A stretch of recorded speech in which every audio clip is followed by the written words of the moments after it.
Ebusan for GC News, Mema Obibia Akwawa, Ahadia latest and hot news, and Kwa Eramede Bremo. Erunti so when subscribe to channel dia bomodia say over subscribe. The way I say over click the subscribe button, you know. Now wa barely notification, you know. Where is video for be upload, you know. When the first person once ebeka sa video. Afi we are na like video. Give us a thumbs up na afi share ma wo foforo so na we je bi hwe na wo hu esemo a ekoso garama mu ha no. Afi yembura ye esemo abeto yepno so yiti eye sa report ya ababutu dwa sansem yiti esemo ekoso yiti. Ta enkrata yi abusua wo kyerese abra ye kokoto aba no ewie ye no. Ennefo adumienu achi na contract bi asu ewo housing contract bi hu. Na wɔkyerɛ sika no a wɔn ɛsan na contract no bese 5 akaka na edru $5 million saa document yi edi ahim ɛwɔ nsɛntwerɛ adwumadi mu na ɔse document na aba bɛka nsɛntwerɛfo nsanom ɛyɛ nana ado danko Akufo Addo NPP aban ɛna wɔn award contract di ma adwumakuo bi a yɛfrɛ no Joburg Ghana Limited na ɛno no 2024 wɔn edi nkuguo ɛwɔ abatoɔ ni mu apɛ ennefo adumienu achi na womo assign sa contract no awie na de eno no adanse na ewo ho no e kire se eye letter a wo tro de koma sa Joburg company date e wo so ye December da etoso edu enkron sa bra ne ato aba awie eti eto aba 7th December na ade achi ye kwa na yeti se eye owura Mahamadu Bawumia beka se wo hu se wadi nkugo nti wagye na we nso de krata no wo mo san so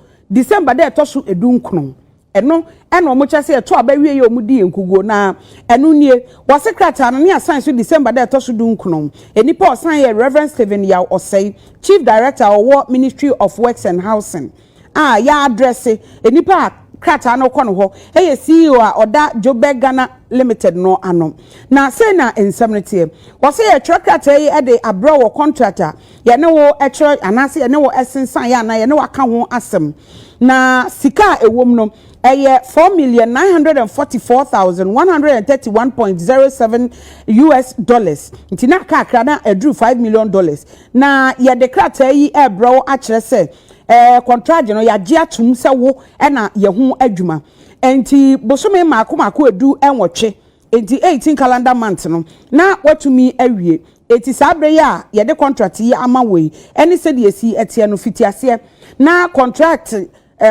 no ehu entiase ya sensan ye no wo behwe na watu hu anamon na waye adwuma no entem so na ebra ye de ahyew no so no watimi awie ne saa sesi ye de wei abra wei hwe na wo so twro krata efa bra ye se wagye atum se ampa contract yi obeye eti issuance bond a wonum ede ba ne 40% ewo project sika na ebewom ni nyina no 40% na yetimi atu ho anamon saa na wei ena wo che se yeto abane wie na fuadumienu achi ena omo sensa contract yi so manfo beka ya ade a transition team no eye mampanyi Jodramani Mahama wode ehwe yeso omo behwe ama wone aban na ewo so womo ahyehye no womo de betu dwa se womo hu se aban no wafiri sui na wo sensa contract bi sika na ewom ye $240 million Ghana cedis womo ehwe ede ama adwumakuo bi no kra no Electricity Company of Ghana de ka ho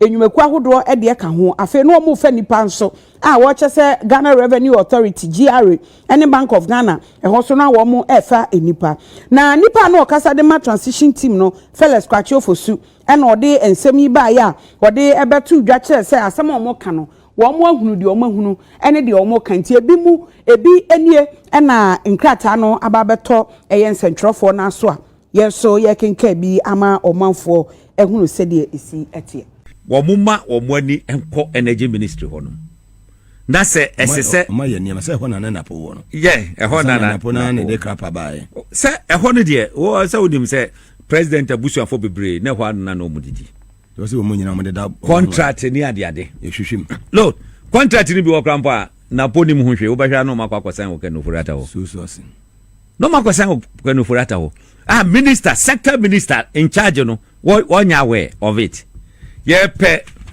document to support it na fe na omo ba be ha na adwene There was a time me abanim ami koko pie no so me ko hodom koko di me komo bi. Ya freno braste no. The contract ya mu sign ye. I did not sign. More money. NAPO. Me na me ka cho. Now what name ne ekoso e wa Akufo Addo aban mu ho. Be say John Mahama. Sector minister Net2 no. Me na me ka sign contract work in ofori at engine. Me boss Asante Bediatuo. Trade fair. Omu yes or muton. Asante Bediatuo say one sign.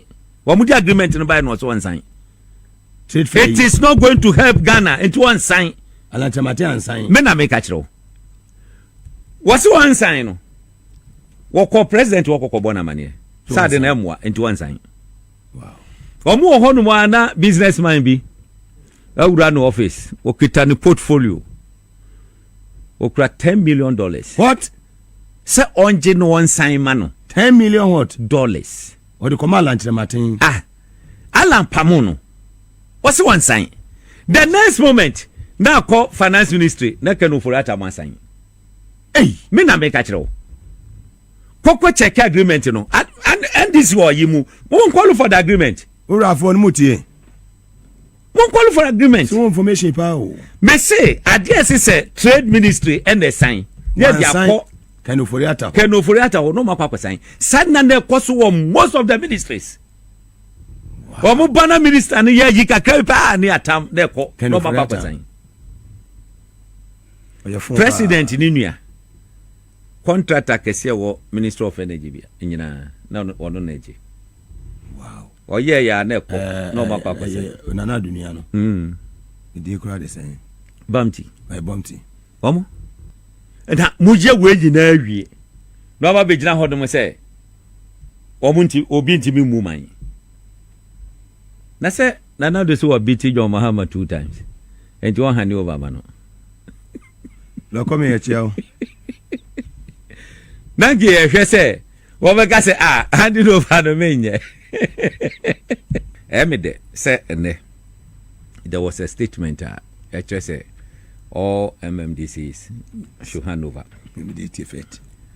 I mean, so necessary. Because you don't wait for people to further do you can't say wrong things. Just say omo ebe say sika bi no omo wi omo be wia e din de kai ka ho answer later on wa baba be ka say bia say anasisi no eti when I saw that communication no I was very pleased to say yes this is an action you good yes mo hand over and farmer coordinating directors now if mu the you can say one in so farmer coordinating directors you know some of the coordinating directors you know omo ye I mean just say omo chen bibia so on there no MMDC is the two okra no mutimi the for mo ase na fe say I hand over the amamo eti mo mo nti ase say from today 8 ego ko sida ye beka say ya appoint here into omunya you know you investigate them as it's so mo nti ase say they cannot award any contract from now.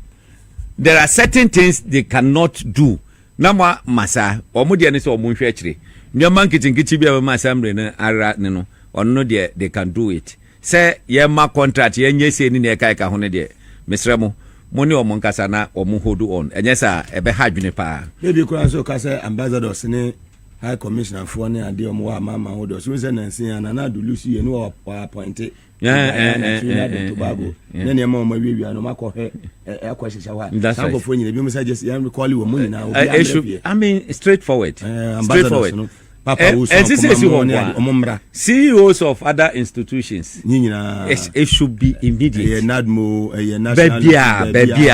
it should be immediate na obo national lottery so ho se baby ehono no ye be fi ye di ho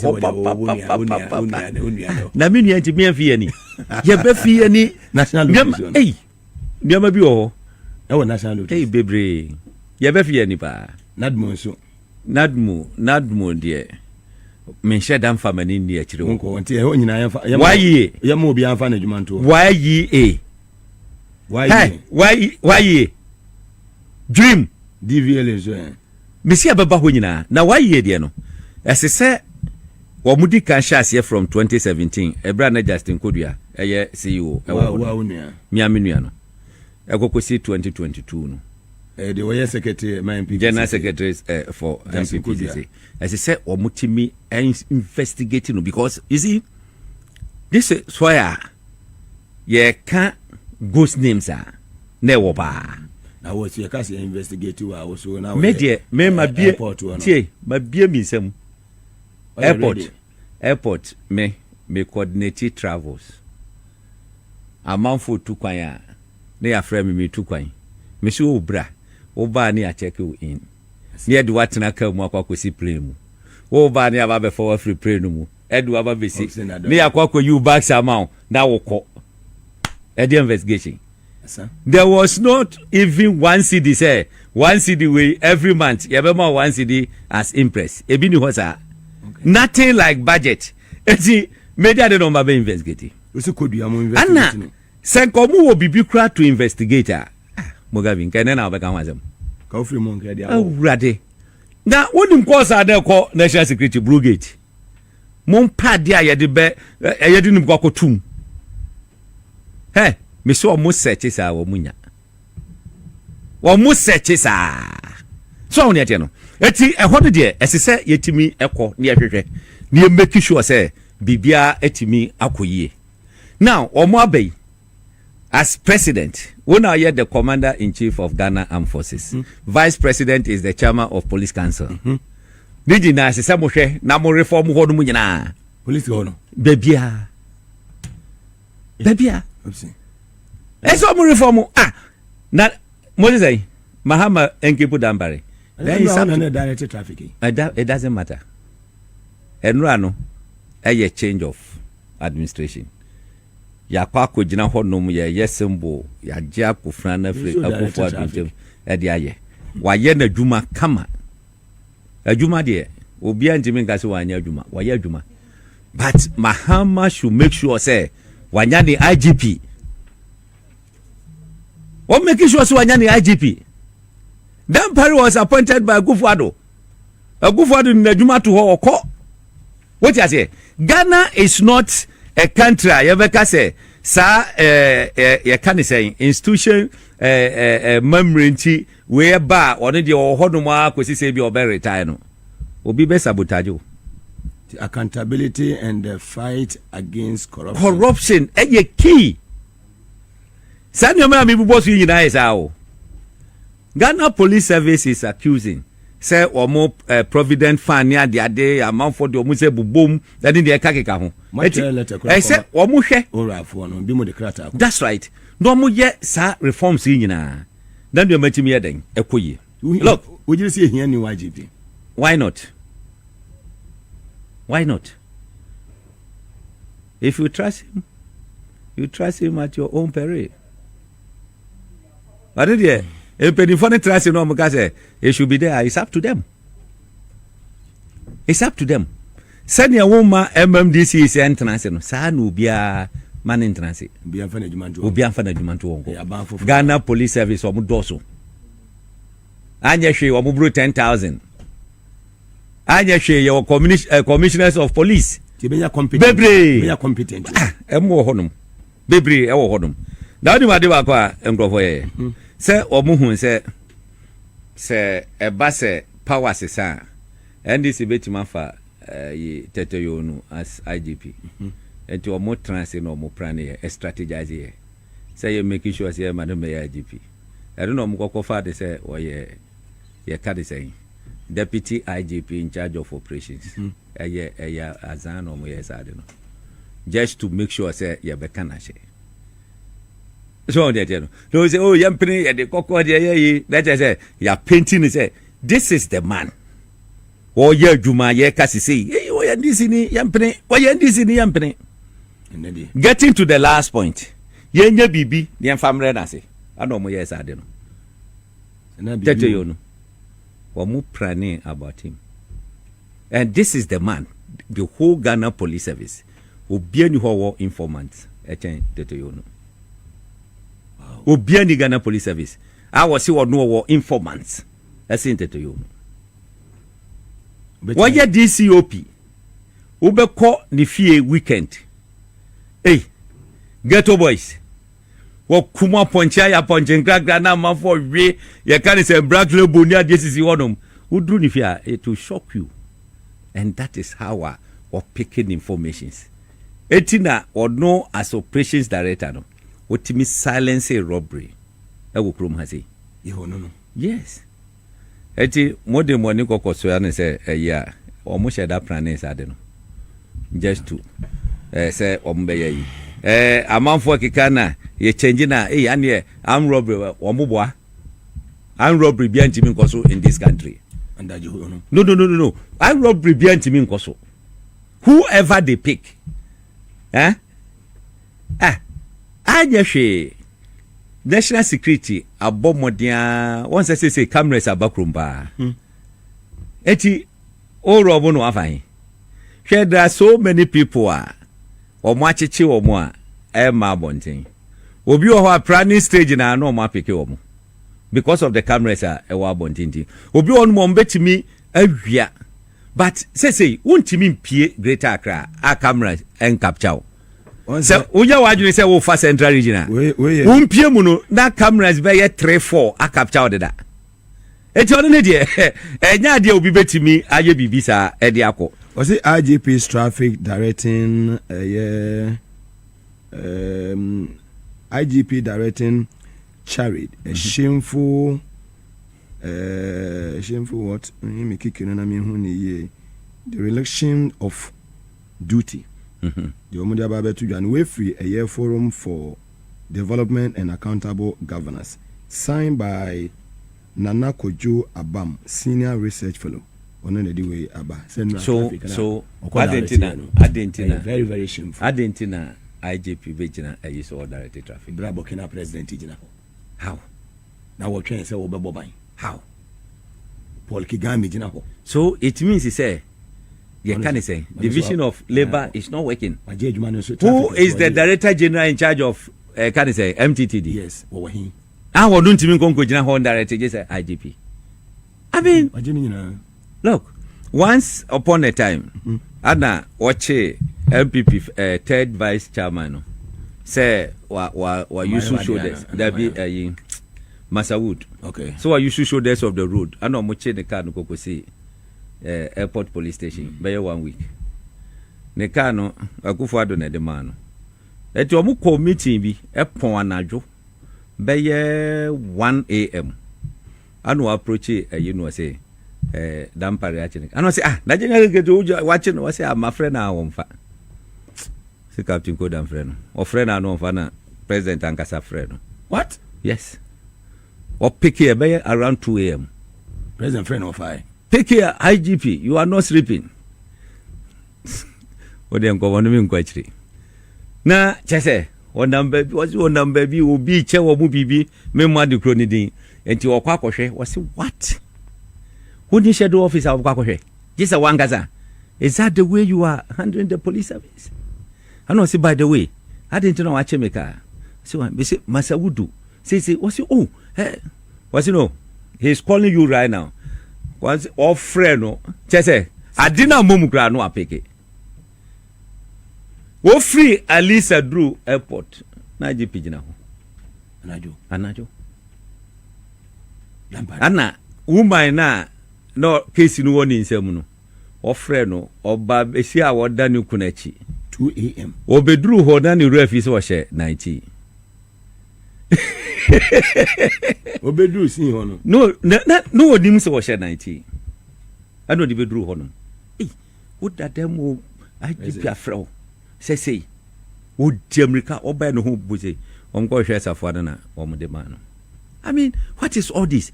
Say police officer chi obi a na say yen frewa ade no yentimi nsovo ye what district commander ho ye what regional commander ho ni ade wo hu ne ade no eti as say omohwe na nyama etimi ye can we now because of accountability. Everybody should be accountable. Onu ba ye wa ye adwuma wa ye ade owura police headquarters a ohun se transformation aba wa siesie honum je say owura ho ohun se yes ha nanso so yɛsi nipa bɛyɛ bi wa mɛyɛ ni nyinaa bɛnura mi hu ni mfonyi ana ba ate na ate sɛ deɛ ɔdwene pa ana ɔnyene dwene de ɔbɛdwene eti deɛ ɛkɔ so no now wohwɛ ɛyɛ deɛ ɛkɔ so sisi yɛ a mobɔ John Ginapo ne video yi look I think Herbert Krapper, the immediate past minister for energy, no, as I said, or mutimi picking up a question. No. Do you know why? Now, this is a transition team. Identify say, Sadi way and a air Normally, but 12 I was saying, to about fix it. Eti wo as a minister now war honomono. Now wo yeding. That the idea and now wo ye.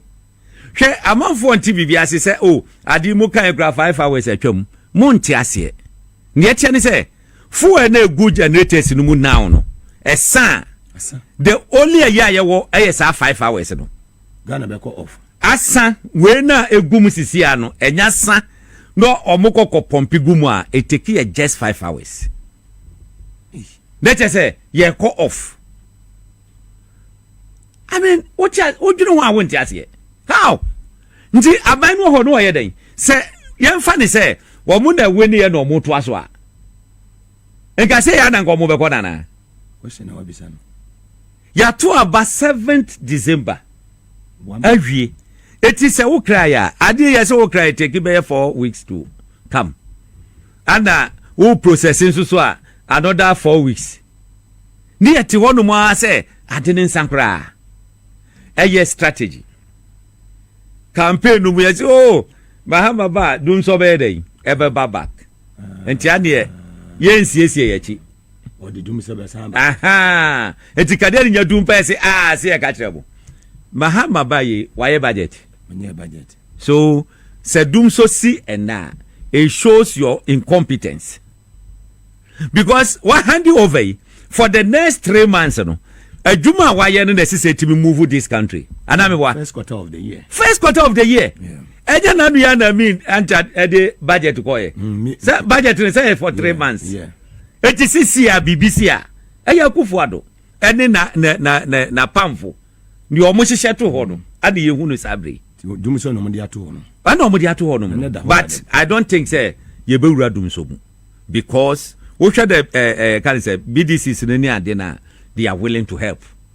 Wo hwe te say total wo hwe te say share ni ade na sa grade na ye pay for you know ebi wopi eti menim say aban ni omo negotiate omo beti maboa say de be ya can say new ones beba ni omo hye ye no ebe kwa kobo mu ti so what you say look MPP we na na me can say MPP we mu na na wo emu na na me wo emu na na me wo ana omo aye omo ho sa no so say no omo to nkwanta ya pai bye bye alanchemante movement for change for ye ti political party ankasa ye ti political party momre yemre kra na brefie nanka ye den nanka change no be ba kese sa mu ye adwuma movement for change mu ye adwuma she we bo ha ne ye bo ha bushia what you say ye koda go na ne so na ina seke safe pepe na tie level playing field yes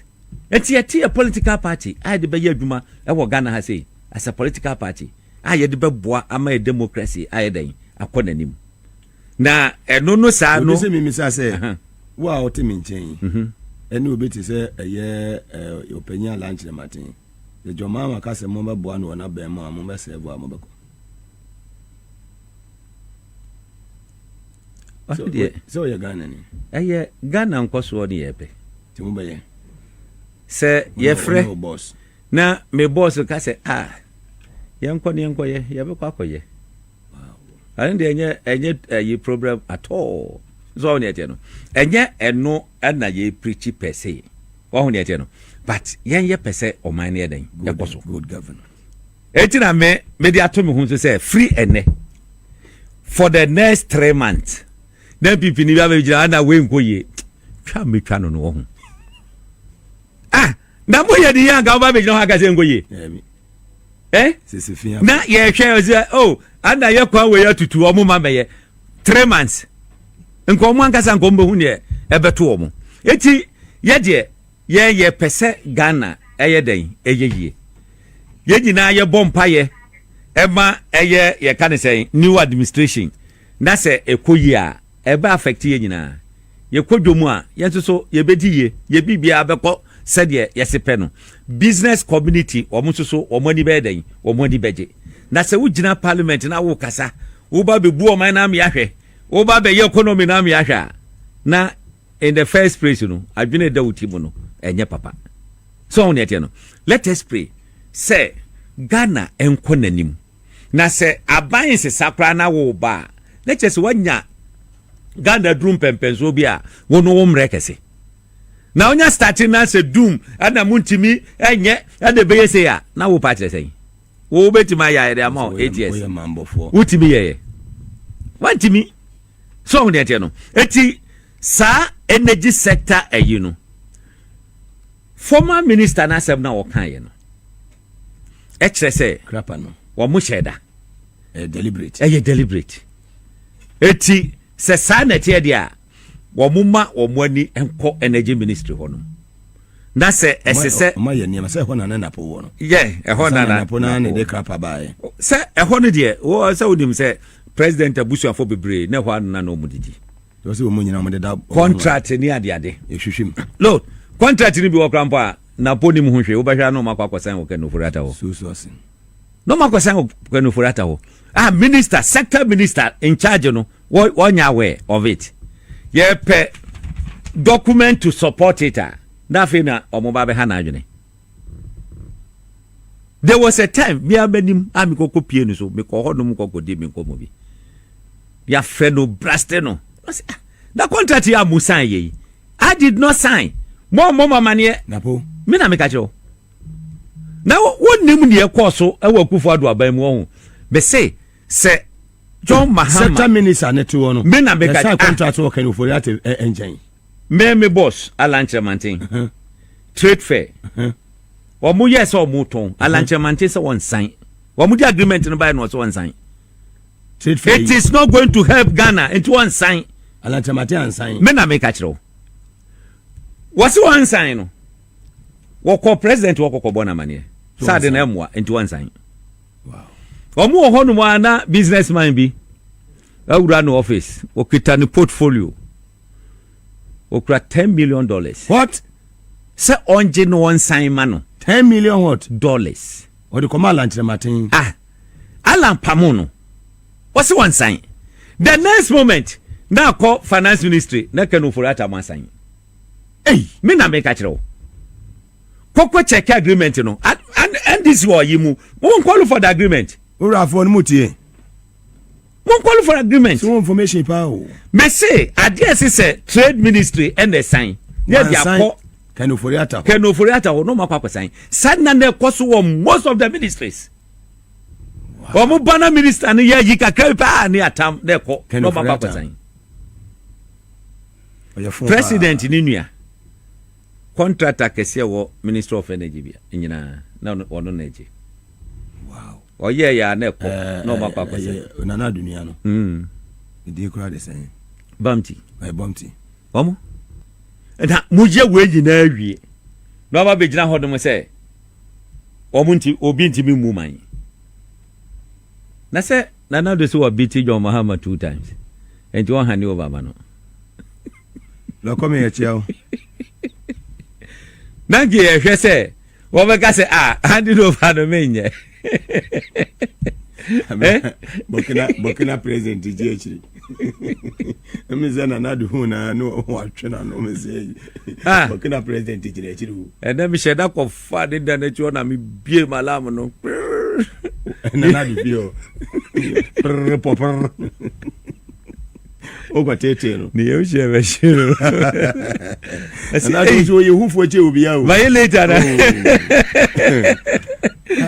more serious note someone can you serious na look me say aban yo hu man me say this golden opportunity so bi o hu bi o say you me na make sure free o ne say atwentwen so I didn't say atwentwen so on be say niam me kata niam so sa pepepe to say dey and to be a siwa immediately they should proceed on immediate effect and ya mo genuine akra katwa sa Ese so mo just had the nyina immediately. Dr. Kalisis ne ono abujolo zebra mo adwuma pa. Because omo anya ne sa ebe ha adwene. Ye ti krom ha ni na munwuram. Ye campaign ye koba. Results by ya near the Crawford Fabric. Wo mo no ye omo adwuma pesi kati si omo adan. Na? No ma ba betran ha sei. Ene. Mansion se wa akra omo oni bebre. Century for ye di omo tupe ru ahodo. Omo so nya adwuma ho. Na we adwuma na century for na bo so mi so a no mo gina national security. No mo je aketua 2.5 billion. Do bia Fabric abetna ha. Aban sa se wo krom ha sei wa twefa. To fen so fa ho. Twefa. Na ya no mo fi say omo ye so smart. Edi amude ye nyina no yedim. Sembaba dabi. Yedim. Hey, ministers omo gigi cantonment la bonding sase nyina no. Wo do omo nya botre boko. Mere na so. Emre ni o. Me jina ba bi no bi ne minister bi ayi ano so la bonding dey no say okay. Wo dey 1 acre ontua ayi enka 3 million but wo dey on fa yimra no onyema no. Dollars and I see this. $3 million and so amana ntua hu waya ma no. Hey, me na make a government state lands. State lands. Me say you me de be yo mu okro ma no. O say mama and na no pa na me ka jo you say afe na ya ban yaba. Afe na ya ban yaba. Ye na ni opposition no. Afe na ya ban yaba. To so ban yaba. Ma ban yaba.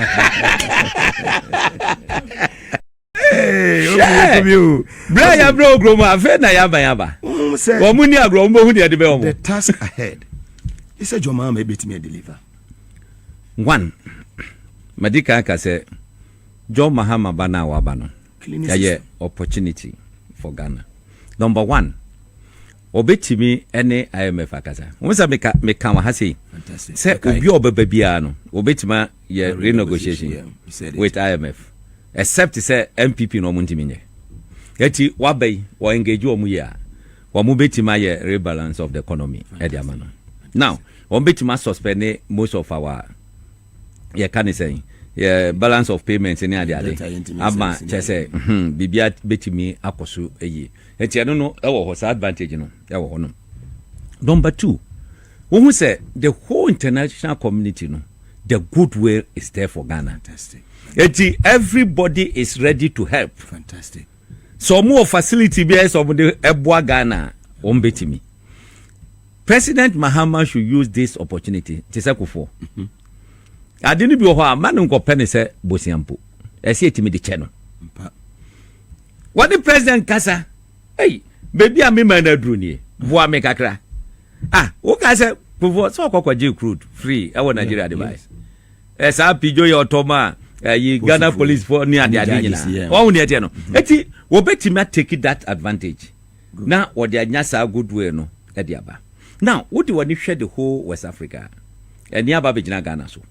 Eti investors near the person about West Africa, Ginano. With the change of government here, be a bit more confidence, no. Akosra mo bahano confidence. Ma chese biama etimi up to toye. Ninji na ne say President Mahama bema na ni adaho. Say oti say wa appoint BSc niama bi se nkobone awebas onya kukuduro frɛ no sɛ sade we men so enye sɛ mempe wasem but once anya ba bonten de me nua mesrew kwakwaji wa home kakra no be no ama na kwakwatrance enti sɛ wonya the opportunity na wo bɛse up one kasa no amese wo ho up fantastic so ho ne atie no enti media memi wo gidie pa sɛ niama bɛyeye obetima deliver because wa wo hoda na wakwa asamba. The experience is there. Enra the speech no should tell you say no. Enye the Mahama we know no. Enye onu nie. The second coming. So on there no. E be different. Nyankopon cha de. Were ye chief of staff one so wo experience in that knowledge of office na wo occupy no. Etu hu say chese Dr. Khalid. Nyama beti makoyi. The secretary. Valerie Soya. Advisor on government affairs. Gusitano 24-hour economy. Team ni team ketua wo. Hey, before say be sorry, some boss you know. 24 what dia sempa na boss ya fancy ane na enne eyeda His Excellency John Dramani Mahama enra after the say inauguration ni bibia ekoso no enne wabawuram ewo Jubilee House wa wodi ne dwumadi ahyase ne maame prof na Jeno Poko Agyeman ene ne mpanifo ya eno so de ekoso eno no enne de ya no peya no statement e ba e kire say opanyi a ono na ye twetwefo panyi edema ye President of the Republic of Ghana Dr. Kalistus Mahama ne nsa ehase kire say all MMDCs yetumu ejumu adwuma no na bi o ma ye do na enuma anu no omo nko na afoforo nso emra na ansana His Excellency ebeyi afoforo amomo aye adwuma no say coordinating directors of the various DAs no omo adirect omo say eja omo azumu responsibility as acting chief executives until say omo be make substantive appointment or sa areas ni nyina na che say Dr. Kalistus Mahama okura PhD nyeni patua secretary to the president ono ne sama ono so de akrata de aba bonten eno no ya akrata no ya copy the vice president of vice president office of the president Jubilee House Accra, the chief of staff office of the president Jubilee House Accra. Ya sabia make say there you say with immediate effect nature say e buy no na we sampan kura na office ya baby we san bibi kura uduru ho na ejai system no masay no mo wia wo man no nti system no masay no nya fe na adwuma boni amaye no yes aba betua mo January katua nti mo kofie away bus obi akofie metra office wo emma excuse bia so obi akofie Dr. Kalistus the capacity as a secretary to the president, capacity secretary to the president. So obi akofie finish ya wie enra de na cha se esewani ensese e ka kire wo na enra ewo Blaster Square and de na cha se eho efe keke na de kosi mu nyina ensam no na enya asem ketua na sana me do be kodi esisi ye enra no enne ya His Excellency John Dramani Mahama wo hye adwuma ase no energy sector ho no de wo ho esun ye papa pa cha sa ban a wo mkoi bone dwirim ye wo de wo man we ya fa so no na che se enya asem ketua enne yi anupai His Excellency John Dramani Mahama ene penifo sinkonya ewo Jubilee House ye he ne koso. The energy sector is another area in which this outgoing administration has mismanaged in a major way. They've kept the lights on at the expense of accruing a very huge debt. That debt is being audited, and so far we're looking at $2.5 billion. The energy sector needs urgent surgery. Urgent surgery. Otherwise, it can collapse everything. And so when the Minister of Finance says the economy is turning around, you have a $2.5 billion debt. Your bailout is only $3 billion. And so 2.5 billion debt sitting and breathing, you know, and you say the economy is turning around, that alone can crash everything that has been done. And so they want to create a more upbeat, you know, story about the economic management before they leave office. But like I said, we're going to open the books when we come and let Ghanaians know what the true situation is. Because if Ghanaians understand what the true situation is, then they will understand some of the measures we have to take to bring things back to normal. Yeah. And so we would expect, you know, if we can cooperate with you. I know you can do the job. His Excellency John Dramani Mahama, and you have started very well. Bo Abaso said one day, first day in office, a Juma wo bono, a Juma, I know ye papa. You're waiting for a reporter. Abeto yep no so Mikao says so when subscribe to channel area Bomodia say over subscribe. We say had the latest and hot news and Amede Bremo. Afi we are now like video and give us a thumbs up. Na fi share my wofufro so na when you be here now who and someone I also ewo Ghana memano. Also with me otchere wadwen afa eye and some way nyina ho ewo comment box ni mo mobeti minkabium in my next video. Thanks for watching. Like and share the video. You can also drop your comment. Please don't forget to subscribe. Click on the bell to turn on the notification.